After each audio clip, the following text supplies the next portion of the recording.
Hello everyone, this is my final presentation project in Elective 4. And ang contents po ng aking i-discuss are the types of government, Prime Minister, population, resources, tourist spot, currency, religion, culture, and how to deal or transact with them. So, Japan, the land of the rising sun. Both Nippon and Nihon literally mean the sun's origin, that is, where the sun originates, and it often translated as the land of the rising sun. And a little discussion about Japan. Japan is an island country in East Asia located in the Pacific Ocean of the northeast coast of the Asian mainland. So, ang capital ng Japan is Tokyo. And this is the Japan flag. So, the Japan flag consists of a white field bearing a central red disk, a stylized sun. According to tradition, the sun goddess Amaterasu founded Japan in the 7th century BC and was an ancestor of the first of its emperors, Jimmu. Even today, the emperor is known as the son of the sun, and the popular name for the country is Land of the Rising Sun. So the first concrete evidence that testifies to use of a sun flag for Japan dates from 1184, but there are other oral traditions going back centuries earlier. Next is the type of government. So, ang type of government na meron sa Japan is monarchy. The Japan's government is a constitutional monarchy where the emperor's power is limited to mainly ceremonial duties. So, the government has 3 branches: the executive, legislature, and the judiciary. So, the emperor is the head of the state and the imperial family. His position does not influence the activities of the government in any way. The prime minister, therefore, is the head of the government. So, the Japanese Constitution was adopted in 1947 and it has not been amended since it was enacted. So, first, the executive branch of the government. The executive branch of the government consists of the Prime Minister and the Cabinet of Ministers. The Prime Minister is the head of both the executive branch and the Cabinet, and the legislature nominates him to serve for a term of 4 years. He is responsible for controlling and supervising the activities of the executive branch and is also the head of Japan's self-defense forces. He presents the bill to the legislature, signs the law, and can declare a state of emergency. Next, the legislative branch of the government. So, the legislative branch is the National Diet. It is a bicameral organ comprising of the House of Representatives and the House of Councilors. The Constitution endorses it as the highest organ of the state power and the sole lawmaking organ in the country. Next is the Judiciary of Japan. The judicial branch of Japanese government consists of the Supreme Court, the High Courts, District Courts, Family Courts, and Summary Courts. It is independent of the legislature and the executive branches. The justice of the Supreme Court can be dismissed through a referendum which takes place during the general election of the members of the House of Representatives, and the first general election for every 10 years lapse after that. The emperor appoints the chief justice while the cabinet appoints the other court judges in the presence of the emperor. So the local government of Japan has 47 administrative divisions, which include 1 metropolitan districts, 2 urban prefectures, 43 rural prefectures, and 1 district. The main cities are subdivided into wards, then further split into towns, precincts, and countries. So each precinct has its mayor and assembly. Villages are the smallest units and their mayor serves for a term of 4 years. Each jurisdiction has a governor or mayor in the municipalities. Next is the elections in Japan. Japan has 3 types of elections: general election to the House of Representatives, held every 4 years, elections of the House of Councilors, held every 3 years, and local elections held every 4 years in the prefabs and local governments. An individual must be 25 years or older to vie for the seat of the House of Representatives and 30 years to be eligible for the seat of the House of Councilors. Next is the Prime Minister. The Prime Minister of Japan is Fumio Kishida since 2021, and he is born on July 29, 1957 in Shibuya City, Tokyo, Japan. and he is currently 67 years old, and his children is Shotaro Kishida. His nationality is Japanese. The population of Japan. The current population of Japan is 122,677,008 as of Tuesday, June 4, 2024. Japan 2023 population is estimated at 123,294,513 people at mid-year.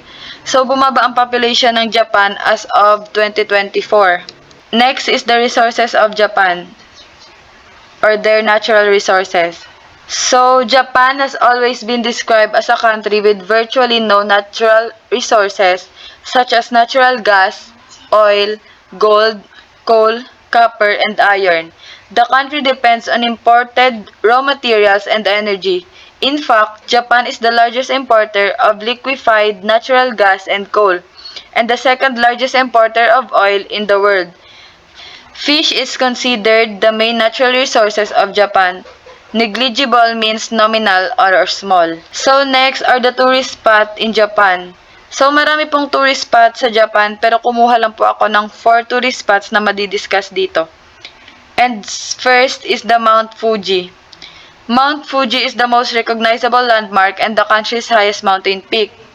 So ang Mount Fuji is an active stratovolcano located in the Japanese island of Honshu, with a summit elevation of 3,776.24 meters. It is the tallest mountain in Japan, the second highest volcano located on an island in Asia, and seventh highest peak of an island on Earth. So, ang Mount Fuji is located about 100 kilometers southwest of Tokyo and visible lang siya on clear days. Mount Fuji is one of Japan's 3 holy mountains, along with Mount Tate and Mount Haku, and it is a special place of scenic beauty and one of the Japan's historic sites. Next is the Atsuta Shrine, the most important Shinto shrine in Japan. Atsuta Shrine is a Shinto shrine traditionally believed to have been established during the reign of Emperor Keiko, located in Atsuka, Nagoya, Aichi Prefecture in Japan. Next is Matsumoto Castle, the oldest 6-story castle tower that remains in the country. Originally known as Fukashi Castle, is one of Japan's premier historic castles along with Himeji and Kumamoto. It was the seat of Matsumoto domain under the Edo period Tokugawa shogunate. It is located in the city of Matsumoto in Nagano Prefecture. Next is Naritasan Shinshoji, one of the most popular Buddhist temples in Japan.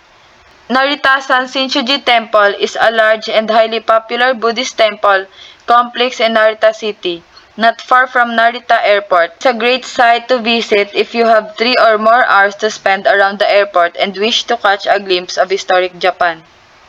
Next is the currency of Japan. The yen is the official currency of Japan, and it is the 3rd most traded currency in the foreign exchange market. And after the United States dollar and the euro, it is also widely used as the 3rd reserve currency after the US dollar and the euro. You'll find Japanese banknotes in denominations of 1,000, 2,000, 5,000, and 10,000. Although the 2,000 Japanese yen note is seldom used, Japanese coins comes in 1, 5, 10, 50, 100, and 500 yen. So, pag kinonvert po ang 1 Japanese yen into Philippine peso, is ang equivalent niya po is 0.36. Next is the religion in Japan. First is the Shinto. Shinto is Japan's oldest indigenous belief system with an intense focus on ritual and reverence for kami or spirits. Since Shinto does not have a central doctrine, holy deity, or sacred text, it is considered by many to be a belief system, not a religion. Next is the Buddhism. Buddhism is a religion that offers a spiritual path for transcending the suffering of existence. Samsara, the endless cycle of birth, death, and rebirth, to which all beings are subject, results from the consequence incurred by one's karma, the sum of good and bad actions that accumulates over many lives. Last is the Christianity. The other main religious denominations in Japan are Christianity, with 1.4% and other is 6.9%, which includes Islam, Animism, Judaism, Hindu, and the Baha'i faith. Next is the cultures of Japan. The culture of Japan has changed greatly over the millennia, from the country's prehistoric Jomon period to its contemporary modern culture, which absorbs influences from Asia and other regions of the world. First is the people. Japan seems socially and ethnically unified, and its post-war economic success is often linked to this unity. Religion. Multiple religions coexist in a country where people are born Shinto, get married Christian, and die Buddhist. Social conventions. Manners and customs are an important part of many facets of Japanese life. Bowing, taking off footwear, eating, and etc. Sports. Japan has a rich sporting culture with a wide variety of traditional and modern sports enjoyed by people of all ages. Food. Japanese cuisine is renowned worldwide for its emphasis on fresh, seasonal ingredients and beautiful presentation. Drinks. Japan offers a diverse range of beverages, both traditional and modern, reflecting its rich culinary culture. Next is geisha. They are traditional Japanese entertainers known for their skills in music, dance, and conversation. Japanese gardens. Significant cultural and aesthetic feature in Japan, known for their beauty, tranquility, and intricate design. Manga and anime. Manga and anime are highly forms of entertainment in Japan. Samurai. Samurai were a class of highly skilled and trained warriors in feudal Japan, known for their loyalty, honor, and martial prowess. Theater. It encompasses various forms, each with its unique style, history, and cultural significance. Cherry blossom. Spring in Japan can only mean one thing, cherry blossom. Last is the origami. Origami has thus increasingly been recognized as being an effective way to practice mindfulness and to increase well-being. Last is how to deal or transact with them. When dealing or transacting with Japanese individuals or businesses, it's essential to keep in mind cultural norms and practices to ensure smooth communication and respectful interactions. First, politeness and respect. Use honorific titles such as san, or in Philippines, Mr. or Miss, when addressing someone unless instructed otherwise. Second is bow. Bowing is a common form of greetly and showing respect in Japan. Third is punctuality. Arrive punctually for meetings and appointments to demonstrate respect for others' time. Fourth is group harmony. Avoid confrontation of causing embarrassment to others and strive to find consensus and compromise in negotiations.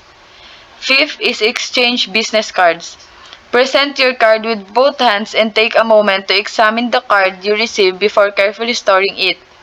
6. Communication style. Japanese communication tends to be indirect and silence is often valued.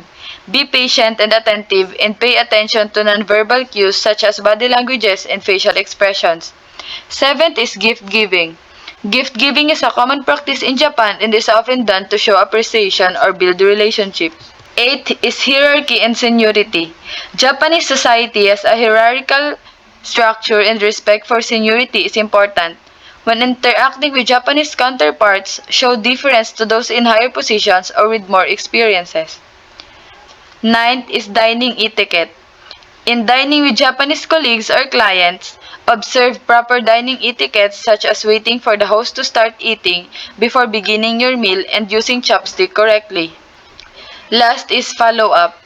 After meetings or transactions, it's customary to send a follow-up email expressing gratitude for the opportunity to meet or do business together. That's all. Thank you.